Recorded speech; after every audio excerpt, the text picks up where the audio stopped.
during all these travels and stuff like that, I met a lot of different craftspeople and a lot of different people that work with their hands and artists. And I thought, man, it'd be a really cool television show, to showcase all these different people that make so many cool things, and to show people that, craftsmanship is alive and well today. It's just, you don't really see that anymore. And, because, oftentimes television is all about ratings and drama, and they don't give a shit about craftsmanship. They just want drama. They want yelling and screaming and arguing and fires and anything that, captures attention. They don't really want to showcase craftsmanship. Mm-hmm. And I thought, man, that'd be awesome to do that. So that's where the idea for Craftsman's Legacy started.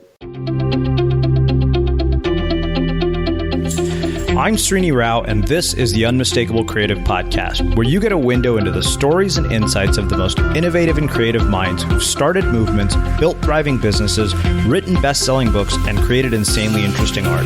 For more, check out our 500-episode archive at unmistakablecreative.com.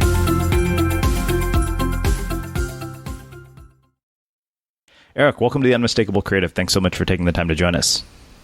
Hey, thanks for having me. I appreciate it. Yeah, it is really cool to have you here. So I was actually introduced to you by way of your publicist, who told me a bit about your story and the fact that you took a hobby, turned into a business, which subsequently was turned into a television show, all of which we will get into. But I want to start by asking, what did your parents do for a living, and how did that end up influencing the choices that you've made throughout your life and your career? Sure, yeah. So, my mom was sort of a stay-at-home mom for a large part of my life. She worked as I got older, as my brother and I got a little older. And my dad was a bit of an entrepreneur himself. He did all kinds of stuff, but oftentimes he had his own business in one way or the other. And ultimately ended up as a financial consultant. Mm-hmm. So it was, I learned a lot, I think the fact that my dad was always the guy that, as an entrepreneur, you constantly have to put all your chips out on the table over and over and over again, and then hopefully you get to a point where you don't have to do that as often and you can sort of hold back some of your chips. But my old man was sort of like the guy that just constantly put it all in. Everything he got into 100%, and he always went all in on everything. So, as a kid, I got to see the pros and cons of that. I got to see the good of it and the bad of it, when businesses failed or, something happened. I can remember my dad being unemployed on and off over time, and, them having to sell things and, churn money. And as a kid, you don't really know that's what's going on, like it really didn't impact my life directly all the time, but looking back at it now, I can tell that's exactly what was going on, but my dad was also a very hands-on guy, and I think that's where I got my attitude towards working with your hands is from my dad and my grandfather, my mom's dad. Mm-hmm. He was a carpenter for a living. So, And what about your mom? My mom was a mom, she was a great mom. She was pretty tough though. Like she didn't put up with any BS. So, she was an awesome lady. Rest in peace. I miss her very much. So how did the experience of seeing, your dad kind of go from, having money to not having money, how did that inform your entire perspective on money and the meaning of what your work would be later in your adult life?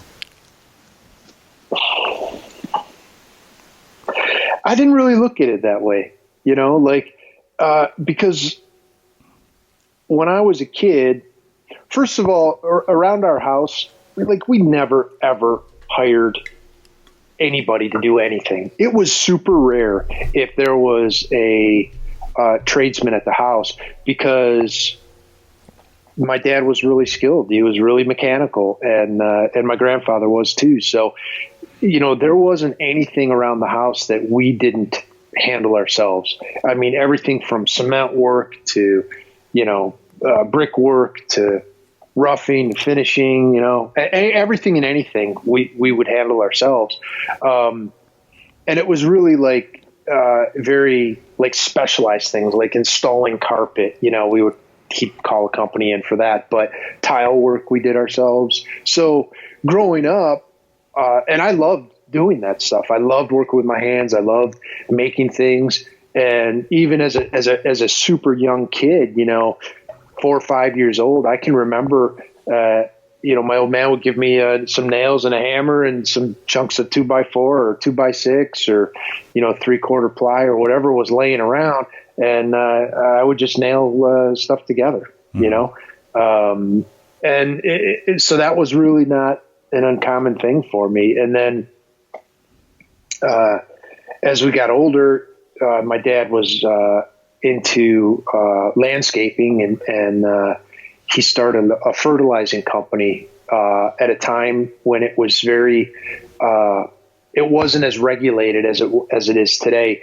So we had trucks at the house all the time for repair, and eventually he bought a nursery, and then had this company that was a nursery and lawn fertilizing and landscaping and the whole thing.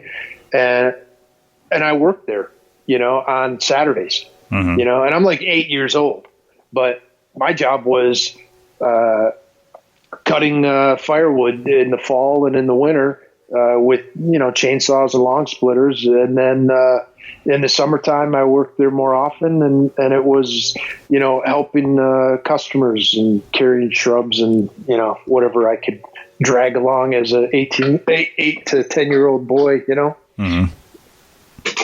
So I learned a lot about hard work, and that nothing's free, and that you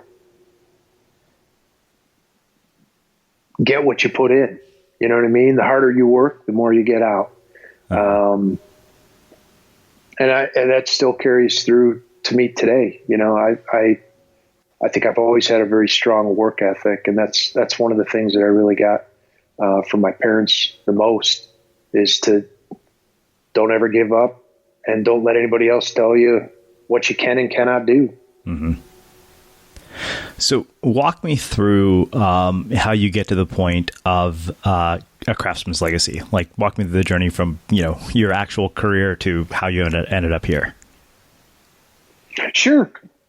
So it's a bit of a long-winded story, but originally, I was never really good in school when I was a kid. I just never applied myself. I didn't care for it much.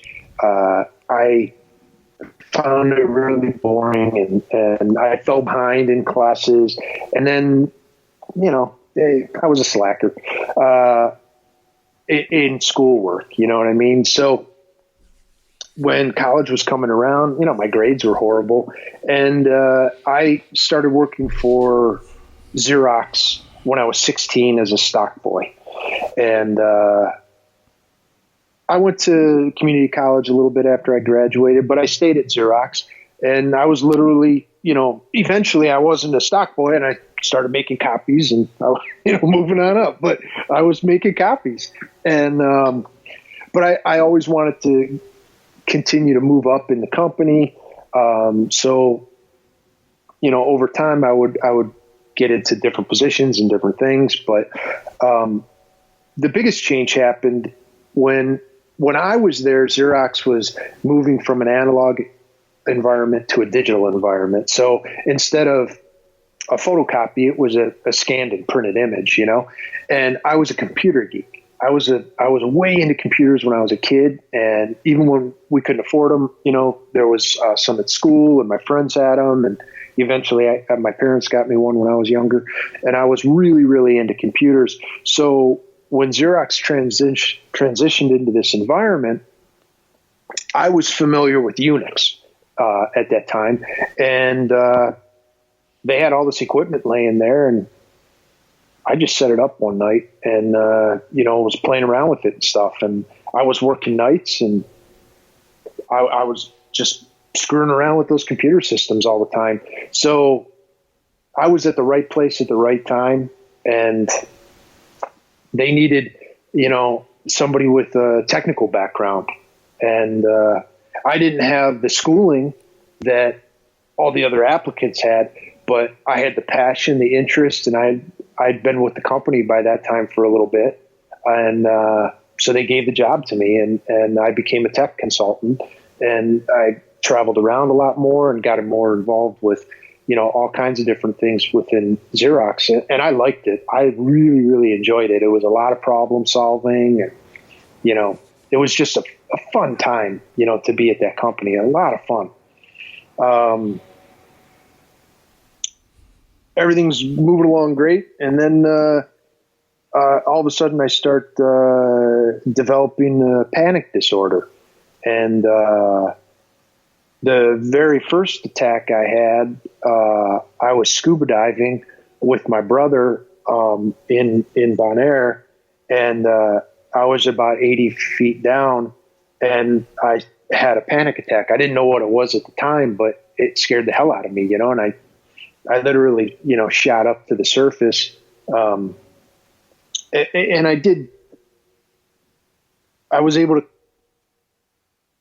control my breathing a little bit and realize to stop, at around 25, 30 feet to let the nitrogen out of my bloodstream, and then I went up to the top, and I didn't know what the hell happened, but it was something I didn't enjoy.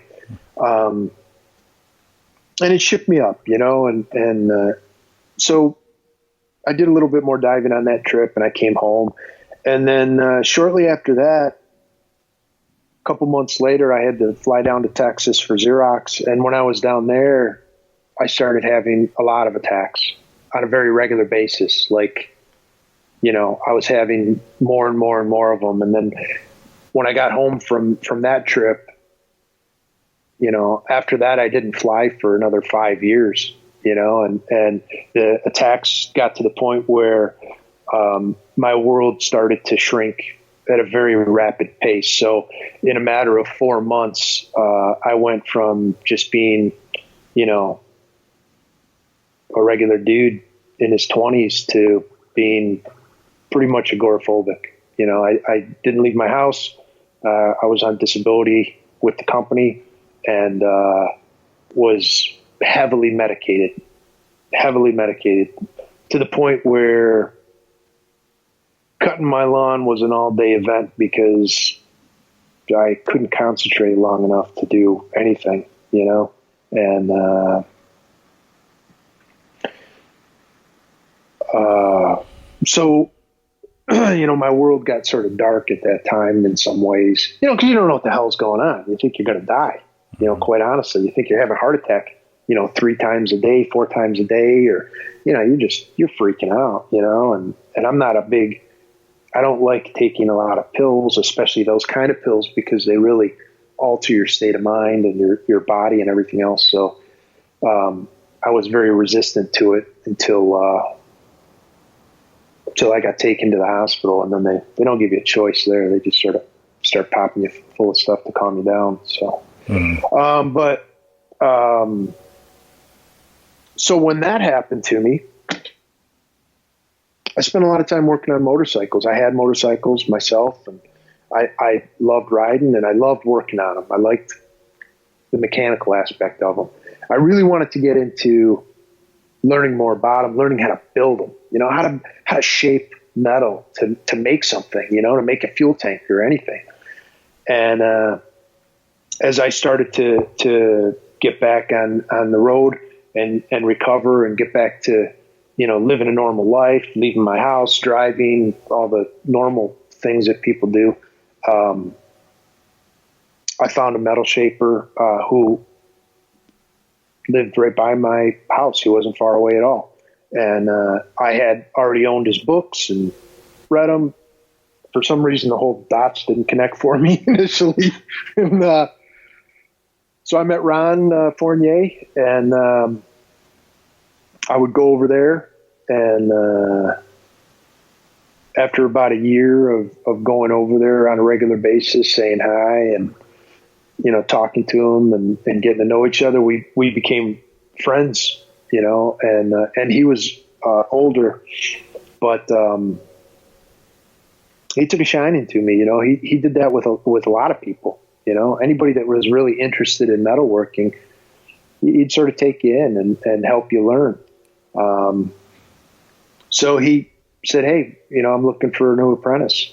And so I took that job and started sweeping floors, and he taught me how to TIG weld properly and gas weld properly and how to shape metal, and and then his business took a turn for the worse, and he said, well, I got to let you go. And I said, well, how about if I work here for free? I'll help you out as long as you keep teaching me. And so we struck up that deal, and he said, if you want to sell some services yourself, build motorcycle parts and use our equipment here, you could do that at night. And I said, yeah, that'd be great. He said, I'll guide you and help you how I can. And that went on like that for a little while, and then I started Voodoo Choppers, when I was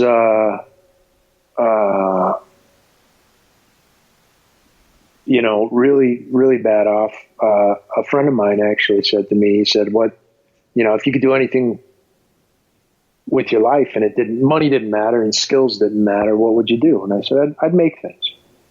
And he was like, well, what would you make? And I said, I don't know. I like working with wood, but I'd really like to learn how to work with metal. I like flames. I love torches and things like that.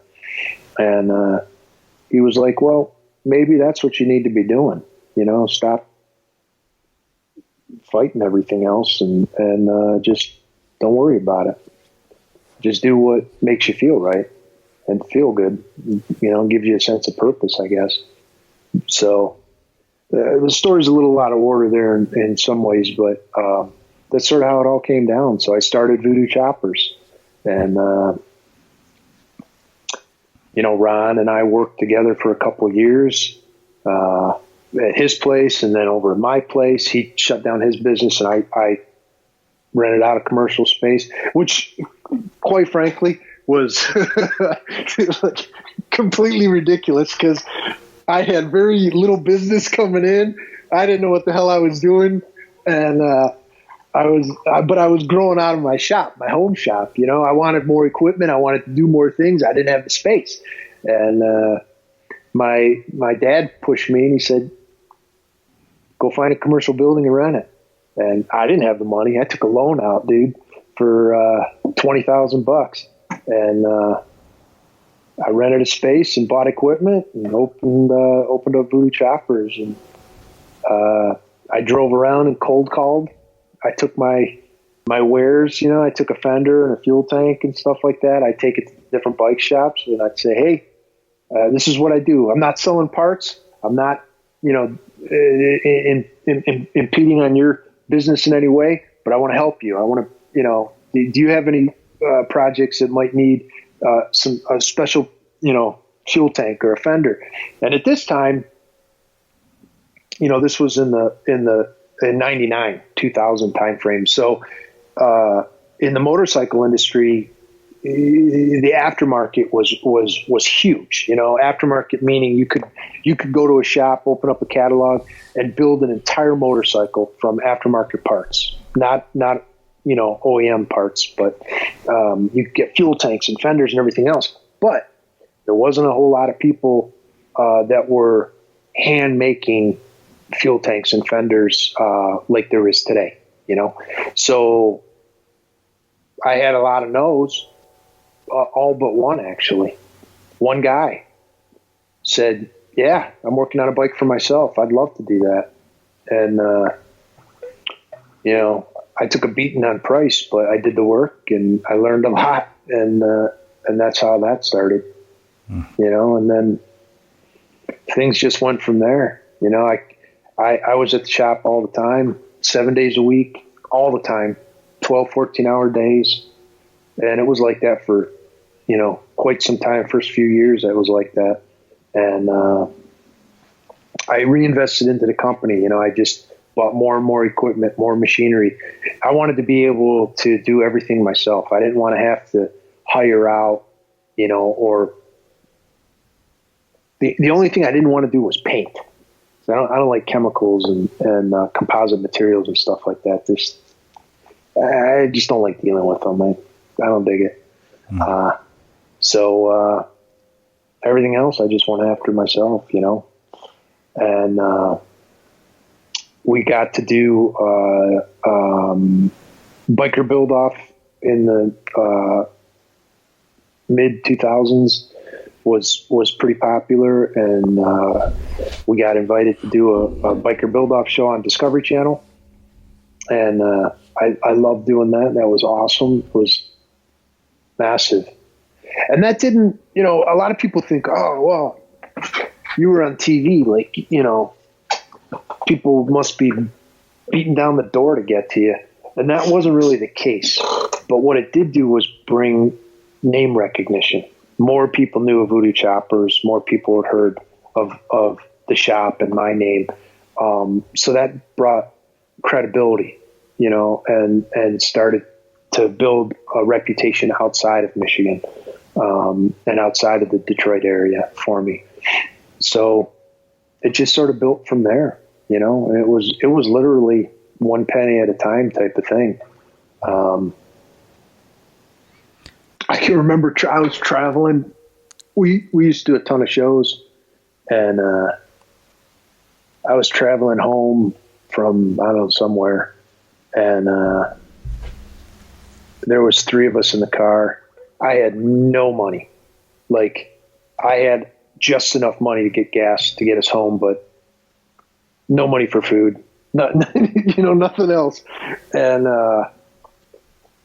I, scrounged up some change in the truck, and literally, like, I don't know, $7 or something like that, or $6, or I forget exactly how much it was, but it was just a handful of change, man.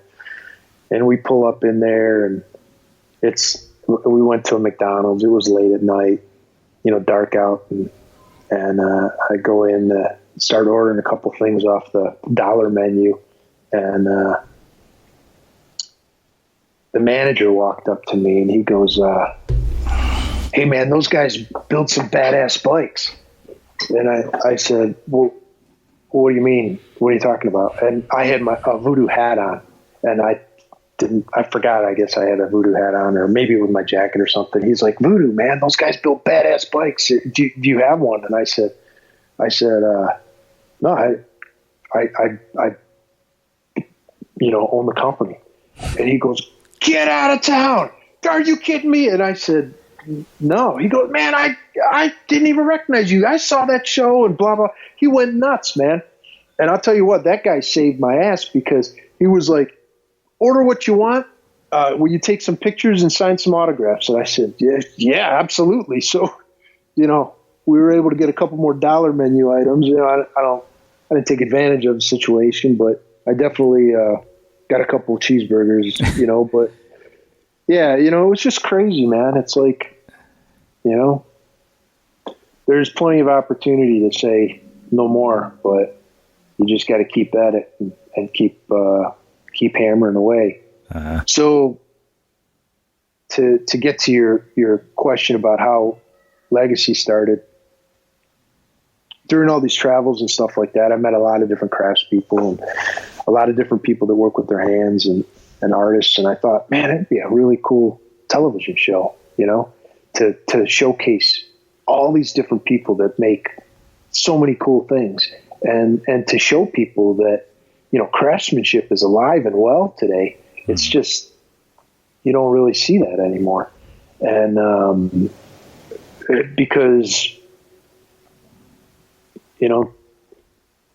oftentimes television is all about ratings and drama, and they don't give a shit about craftsmanship. They just want drama. They want yelling and screaming and arguing and fires and anything that, captures attention. They don't really want to showcase craftsmanship. Mm-hmm. And I thought, man, that'd be awesome to do that. So that's where the idea for Craftsman's Legacy started. Mm. So I don't know about you, but vacuuming is not one of those things that I ever look forward to doing. But as you know, your environment has a huge impact on your creativity. So I still like it to be clean wherever I'm living and working. But now it doesn't have to be something that you deal with. If you're like me and you grew up in the 80s, you probably fantasized about the day when cleaning your house would be like it was for the Jetsons, meaning you don't have to lift a finger. Well, the good news is that we're already kind of living in that future. And the easiest way to make sure your floors are cleaned every day is with the Irobot Roomba robot vacuum. It cleans up after itself. The Clean Base automatic dirt disposal takes convenience to a new level, automatically empties its own bin into an allergen lock bag that holds 60 days of debris and traps 99% of pollen, mold, and dust mites, so you can forget about vacuuming for months at a time. Let the Roomba clean for you instead. It learns your home, finds dirt, and empties itself on its own. It's got powerful cleaning performance made effortless. Remember, if it's not from Irobot, it's not a Roomba. To learn more, go to irobot.com/unmistakable. Wow. Okay. So many questions come from this. The period in which you started to have the panic attacks and sort of become agoraphobic, how did you not lose hope during that period? Oh, hell, I did, man. Many times. Yeah. Yeah, hell yeah. Many times. I thought I was going to be crazy the rest of my life, dude. Like, honestly, I didn't know what the hell was going to happen to me. It wasn't day by day. It was hour by hour, man. It was like, because what happens is that, you're walking through life and you're going to the grocery store. You have a panic attack at the grocery store. Not going there anymore. You're driving along. You have a panic attack on I-75. Got to stay off I-75. That's what starts happening to you. So you start having attacks and you associate a place with that attack or a feeling with that attack or a sense, like it's cold outside or it's hot or whatever.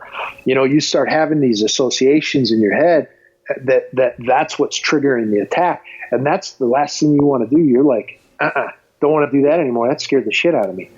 So you stop going to those places. And then soon enough, like I said, literally within 4 months, I was very agoraphobic to the point where, I didn't eat by myself. Somebody would have to come and have a meal with me. I didn't like, I had a great fear of choking. So eventually my meals just became shakes, milkshakes. I had milkshakes all the time. And, occasionally I'd have like a sandwich or a grilled cheese sandwich. I lost about 45 pounds. So I weighed about 140 pounds like in the deep of it, and I'm 6'4" or 5. So I'm a pretty big guy to weigh 140 pounds, Mm-hmm. I see pictures of myself back then and it's pretty messy. My eyes are real sunken and yeah, I was, not the healthy staple that I am today. That come with. So in those early days, two questions about it. One, do you think that there's something in particular about working with your hands that helped you navigate this challenging period? And then the other thing that I think was really interesting is you said, like the first customer that you had, you kind of, you didn't even really make money on it. Like in that moment when you've, taken out a $20,000 loan and you're struggling just to find customers, like you got, literally you got nothing but no's and just one yes. Like how do you persist during those periods?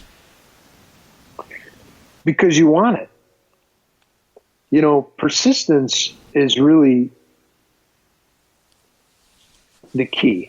You know what I mean? Like it really truly is persistence. Everything in life is about persistence. If you can't understand or get to the point in life where you realize that, it's pretty rare when somebody just walks up to you and says, "Hey, here you go. here's an opportunity. You know, I mean, you got to be willing to go out there and just be persistent, not be mean, just persistent. Like, you're not going to fit everybody. And I tell people that today, you know, like, I'm not for everybody. I'm not the right builder for everybody, for everything. You know, I had a guy walk in the other day, ask me, he wanted some stuff made, and he said he kept using the word cheap. And I said, dude, I don't know how you got to my shop, but that's not a word that's really thrown around here. Like, that, I'm not known for that. And it's not because I'm not fair and equitable, but I'm not cheap. I'm not a cheap builder. You know, like, it's expensive what we do because we work with our hands and things take time, you know, and it's just sort of how it is, you know. But it's all about persistence. Yeah, you get constantly kicked, you know. I mean, there's nothing.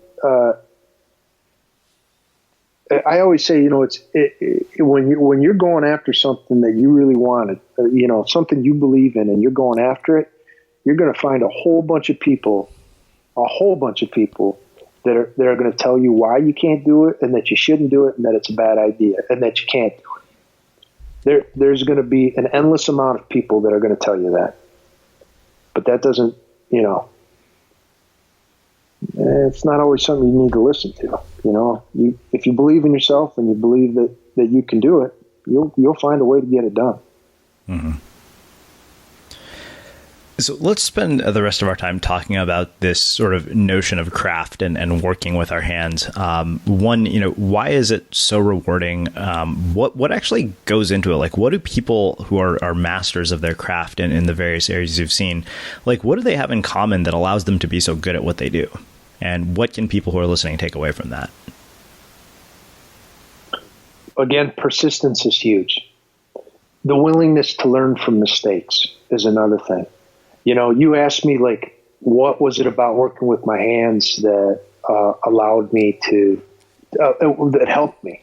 And every single craftsman that we've had on the show and that I've talked to will tell you the same thing. You know, when you are creating and you're working with your hands, and, you know, whether you're working with wood or you're, you know, creating on a computer or what, you sort of find this place in time, you know, and your mind sort of goes there, and you get into this, it's like your own world, you know. Your only goal at that moment is to do what you're doing and create and make it better than it was last time you did it. And that's what's driving you, you know. And it's not about knowing everything or knowing all the answers. It's about learning and understanding the opportunities to learn. You know, that was a huge thing in my career as a metal shaper, was, when do you stop working on a piece? Mm-hmm. You know, and I think that everybody that we've had on the show would also tell you that, you know, you have to understand when it's time to stop working on that piece and move on to a new piece. You know, because as an artist or as a craftsman, you're trying to gain perfection, right? You want it to be perfect. You want it to be fully symmetrical. You want it to be like, you know, you want it to look like a machine made it, like it's just absolute perfection. But that's not obtainable. You know, when you're creating by hand, perfect symmetry, perfection is not obtainable. There's always blemishes. There's always an area that you might not be 100% satisfied with. And that's sort of part of working with your hands. Mm-hmm. You know, but as you become better at things, that amount of blemish or that amount of symmetry starts to diminish, and eventually it'll get to a point where you know where the problem areas are, but nobody else would ever see it. Mm-hmm. You know? Yeah. I don't know if I answered your question. Oh yeah, no, definitely. I mean, it reminds me quite a bit of the process of writing a book in a lot of ways. Sure. Yeah, sure. Because you're lost in your own space, and that's a great place to be. And that's what's really helped me out over time, is that ability to find that moment and get lost in that moment. And sometimes it's hard,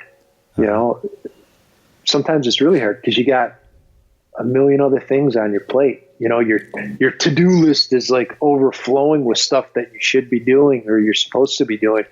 But sometimes what you really need to be doing is making things or creating, at least for me, because it really helps me understand things better and put things in perspective, Mm-hmm. So being at the point where this has turned into a TV show, has it changed your relationship with your work at all? Like where you have this sort of stature and notoriety?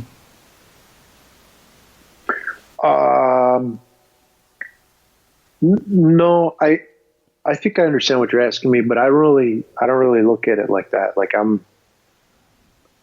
the only difference between me now and me, 10 years ago is that I'm probably a little bit better craftsman. But I still struggle all the time with things, and everything, you know what I mean? So, the impact for working with my hands has been that I can't bring on as much work as I used to. Now I have to I'm a way more selective about the work. And I just tell people up front, like, listen, dude, this is what I got going on right now. But, if you're still interested in 6 months or 4 months or however far out it is, please let me know, and I'm more than happy to help you. And if you have to go somewhere else, that's totally cool. I get it. But I don't want to upset people. You know what I mean? Like you bring in too much work and then you can't get it done, man. It just makes everybody mad. Mm-hmm. And then it puts a ton of pressure on you. You know what I mean? Because I feel horrible missing deadlines or, not making a deadline. That's a terrible feeling to call somebody up and say, hey, dude, I know I said your bike was going to be done this month, but I'm way behind. I hate that. I hate doing that. But it happens. One other question for you. I mean, it's interesting. We're talking about craft and the value of making things with our hands. And yet, what's interesting is that seems to be less and less part of our world as we get through, to like automation and technology. So like, what are the implications of all of that for people who are craftsmen? Well, it's sort of it's a much bigger implication on us as a society than just for craftsmen. Craftsmen understand, I believe, we understand the value of handmade things, right? We understand what it means and what it has and what that item is. But when we're at a point now where everything is very limited lifespan and an instant gratification. You know what I mean? Like you can go online and order anything. You can buy anything you want online. You don't have to wait. Sometimes you don't even have to wait a day. You can get stuff the same day online. That's ridiculous. But it really, I think, messes with our perception of value in time. We're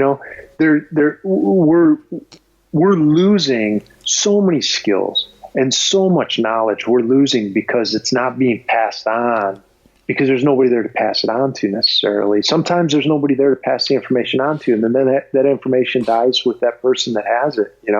A craftsman's a key holder in a way.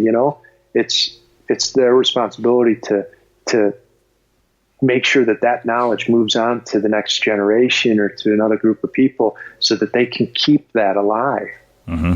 Think about how many things that we've lost in time because there was nobody there to pass it on to, or somebody didn't want to pass it on to because they thought it was their proprietary knowledge, that kind of bullshit.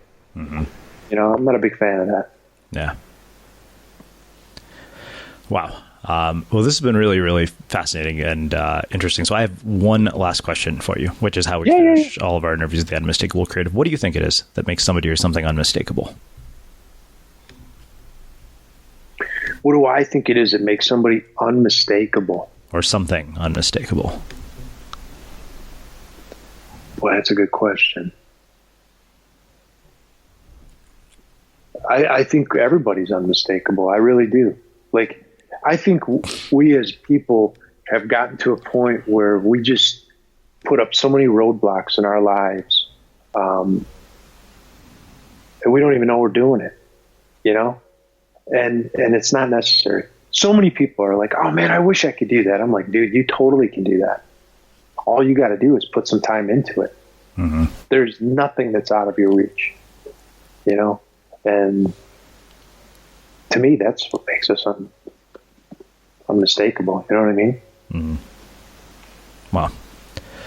Well, I really appreciate you taking the time to join us and share your story and your insights with the listeners. Where can people learn more about the work that you do? So online, you can go to craftsmanslegacy.com for the television show, and you can watch free episodes and all that jazz. There's plenty of branded merchandise up there too. And then you can find out about Voodoo Choppers at voodoochoppers.com, and, you know, social media, you can follow both brands and myself on social media, you know, or you can reach out and call. A lot of people just call. Awesome. Which is cool. Or they stop by the shop. Very cool. And for everybody listening, we will wrap the show with that.